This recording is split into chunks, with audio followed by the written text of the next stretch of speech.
सर्व माझ्या मैत्रिणींना श्री स्वामी समर्थ. तर व्हिडिओला बघा, आज जे आहे तर दुपारी सुरुवात केलेली आहे मी. कारण जे आहे ना, तर आता पाऊस पण उघडलेला आहे आणि ऊन पण पडलं आहे. म्हणजे ऊन म्हणजे खूपच ऊन पडलं, उन्हाळ्यासारखं एकदम कडक ऊन पडलं. आणि आता काही 2-4 दिवसापासून पाऊसच नाही आहे. तर म्हटलं आपण तोपर्यंत जे आहे तर मग मला झाडांची कटिंग करायची होती. कारण खूप असं हे झालेलं होतं इथं. आणि हे जे बाड आहे ना, तर ही मधी लावलेली आहे मी आणि मधून अशी जाळीच्या बाहेर अशी काढलेली आहे. खूप छान आली होती आणि हिरवीगार इतकी छान वाटत होती. पूर्ण उन्हाळ्यामध्ये हिरवंगार वाटत होतं, मस्त वाटत होतं इथं. पण काय झालं आहे, की म्हटलं ती खूप वाढली आहे आणि जे मध्ये कंपाऊंडचे जे मध्ये झाडं आहेत ना, तर मग त्याला पण ऊन लागत नाही आहे. तर हे झाडं मोठाले झाले मग त्याच्यामुळं काय होतं आहे, मधल्याला ऊन लागत नसल्यामुळं ना, ते पण असे वाढू नाही लागले, व्यवस्थित येत नाही आहे. तर म्हटलं आता याची आपण कटिंग करूया. कटिंग जर केली ना, पूर्ण कटिंग केली, तर लगेच ते इतके छान फुटतात ना, म्हणजे थोडा जरी पाऊस झाला ना, तर परत हिरवंगार होऊन जातं. तर मग पूर्ण असे एका लेवलमध्येच मला कट करायचे होते, म्हणजे खूप वाढले होते. पार लगे मागच्या वर्षी म्हणजे पावसाळ्यामध्येच मी त्याची कटिंग केलेली होती. नंतर काही उन्हाळ्यामध्ये करत नाही, कारण उन्हाळ्यामध्ये खूप छान वाटतं आहे, असं हिरवंगार बघायला पण छान वाटतं आहे. पण आता खूपच मोठं झालं होतं, म्हणजे मधले झाडाला अडचण होऊ लागली होती त्याची. तर म्हणून मग मला जे आहे तर याची कटिंग करायची होती. पूर्ण मी कट करून टाकणार होते आणि मधले पण झाडं जे आहेत थोडीशी कट करून घ्यायचे होते. पहा ना, म्हणजे आपल्याला थोडंसुद्धा ऊन सहन होत नाही आणि शेतामध्ये कामं करताना किती उन्हामध्ये कामं करावं लागतात आणि आपल्याला इथं म्हटल्यावर थोडं जरी ऊन पडलं तर ते ऊन आपल्याला सहन होत नाही आहे. कारण थोडंच कट केलं तर लगे एवढ्या याच्यातच ऊन पण लागू लागलं.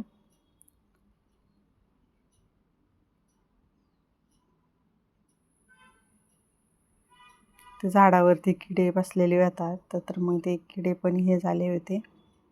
हे बघा जे आहे तर मग मी कट करून घेतले आहे, पूर्णच कट करून टाकलं आहे.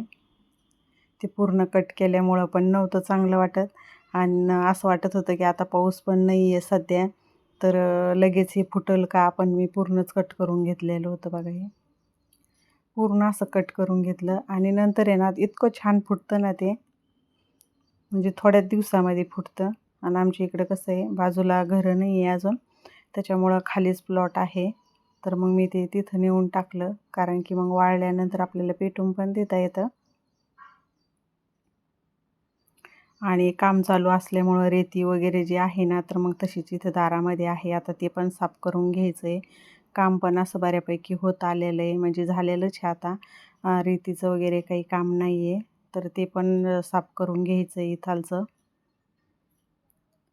आणि हे बघा इथं ती हिरवी जी नेट दिसते ना खाली, तर ती ना तिथं मी याचं जास्वंदाचं नाही आपलं याचं स्वस्तिकच्या फुलाचं मागच्या वर्षी झाड लावलेलं होतं पावसाळ्यात आणि ते छान आलं होतं. आणि मग नंतर आम्ही जे हे काम जे आहे नोव्हेंबरमध्ये सुरू केलं होतं, तर त्याच्यावर वाळू आणून टाकली होती. वाळूचा पूर्ण गंज होता आणि ती नेट जी आहे ना, पूर्ण त्याच्यात दबल्या गेली होती. आणि आता मी बघितलं ना, तर ते झाड आतमध्ये हिरवं आहे. बघा निसर्गाची किती कला असते ना. आणि असं जर पाणी टाकून एवढ्या उन्हाळ्यामध्ये ते झाड नसतं आलं आणि त्या नेटमध्ये मी पाहिलं ना, तर छान असं झाड फुटलेलं आहे ते.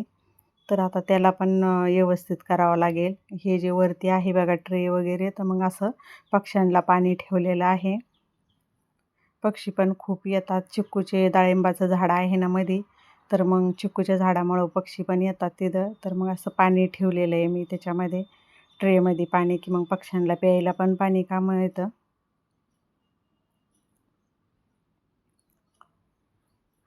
आता उन्हामुळं इतके थकून गेलेलं होतं. मग वरती आल्यानंतर मग मी जे आहे मग फ्रेश झाले. कारण की इतकं ऊन होतं, बऱ्याच वेळ गेलं मला ते काम.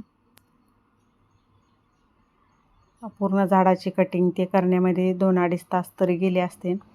आणि मग नंतर आता संध्याकाळचा स्वयंपाक जो बनवायचा होता मला, तर मग मी म्हणलं आता संध्याकाळच्या स्वयंपाकामध्ये आज काही नाही, आज थोडंसं आपण असं काहीतरी लाईटच बनवूया.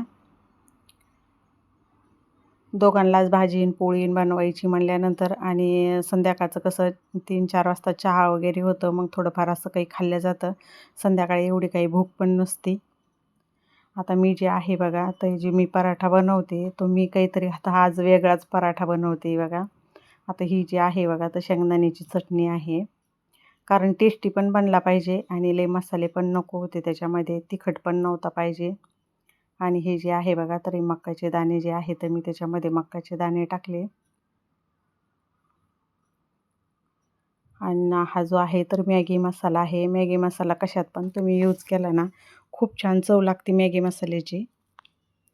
थोडासा मॅगी मसाला टाकला, चटणी टाकली, म्हणजे लाल मिरची पावडर वगैरे काही टाकलं नाही मी त्याच्यात. आणि हे जे आहे तर चीज टाकलेलं आहे बघा वरतून. कारण मुलं आलते तेव्हा त्यांना चीज पराठा बनवण्यासाठी चीज आणलेलं होतं. आणि मग ते एक वेळेस मी बनवले आणि ते चीज तसंच होतं. तर म्हटलं चला आज जे आहे तर मग आपण चीज पराठाच बनवूया.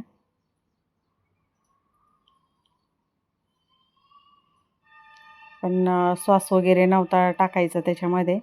म्हणून मग मी जे आहे ना तर त्याच्यामध्ये म्हणलं आपण बघूया छान लागतं का, शेंगदाण्याची चटणी आपण त्याच्यात टाकून बघूया.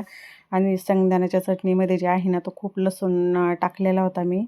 तर मग शेंगदाण्याची चटणी आणि त्याच्यामध्ये मी जे आहे तर मक्याचे दाणे जे आहे तर ते सोलून ठेवलेले होते.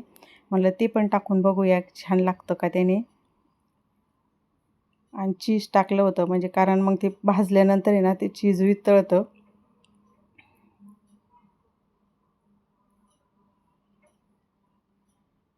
काय 2-3च बनवायची होती मला, जास्त नव्हते बनवायचे. म्हटलं भाजीची पण मग गरज नाही भाजी बनवण्याची, कारण सॉससोबत किंवा मग दही पण आहे, दह्यासोबत खाता येईल.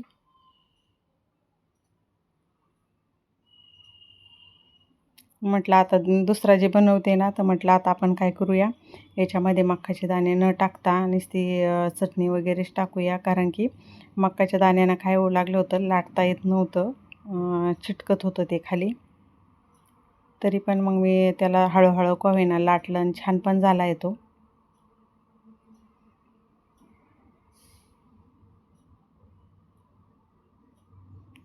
आता याच्यामध्ये आहे ना, तर मग मी थोडंसं हेच केलं, चीज आणि चटणी आणि मॅगी मसालाच वापरलेला आहे.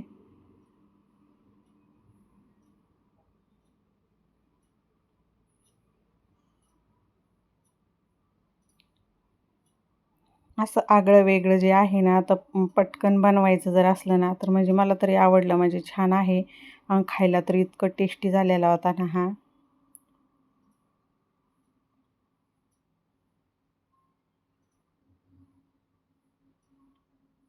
हे बघा असं छानपैकी बनलेला आहे आणि तूप टाकून मी भाजून घेतला आणि लगेच गरमागरम जो आहे तर त्यांना दिला आहे मी जेवायला.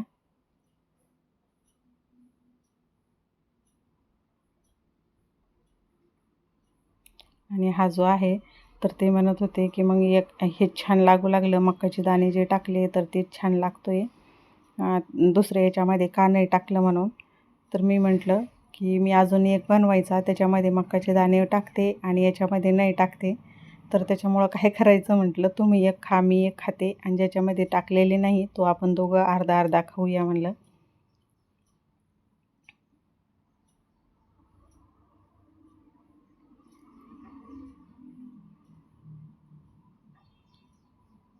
पण लाल मिरची पावडर आणि ते टाकल्यापेक्षा आहे ना, म्हणजे मला ही आयडिया छान वाटली. कारण म्हटलं शेंगदाण्याची चटणी आहे तर आपण ही टाकून बघूया. पण इतकं छान लागत होतं ना ते, म्हणजे त्याला वेगळीच काहीतरी चव आलेली होती. आणि मॅगी मसाल्यामुळं तर मग छानच चव येते. पण भाजताना आहे ना, असं छानपैकी असं त्याला तूप लावून भाजायचं. आणि थोडीशी म्हणजे जाड केलेली होती मी, त्याच्यामुळे एका पराठ्यातच पोट भरण अशी झालेली होती. म्हणूनच ते मला बोलत होते की तू म्हटली स्वयंपाक नाही बनवत नाही मी आता, आणि खूप छान बनवला आहे आणि खूपच टेस्टी लागतो आहे. तर मला बोलत होते मुलं आलते तेव्हा तू असा का नाही बनवला. तर मी म्हटलं मी तेव्हा लाल मिरची पावडर वगैरे टाकलेली होती त्याच्यामध्ये आणि ही शेंगदाण्याची चटणी नव्हती टाकली म्हटलं, म्हणून त्याच्या चटणीमुळे एवढा छान लागतोय.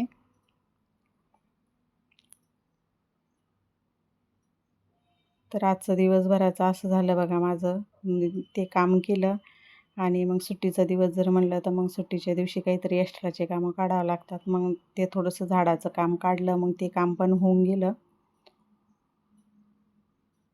मग संध्याकाळच्या जेवणामध्ये असं लाईटमध्येच असे थोडेसे असे 2-3 पराठे बनवून घेतले. तर माझे पराठे जे आहे तर ते पण बनवायचे झालेले होते आणि भांडे पण काही नव्हते एवढे. आता आपले जे पराठे जे आहे तर ते पण बनवून झालेले आहे.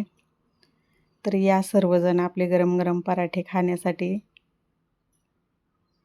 तर आजचा व्हिडिओ तुम्हाला कसा वाटला ते मला कमेंटद्वारे कळवा.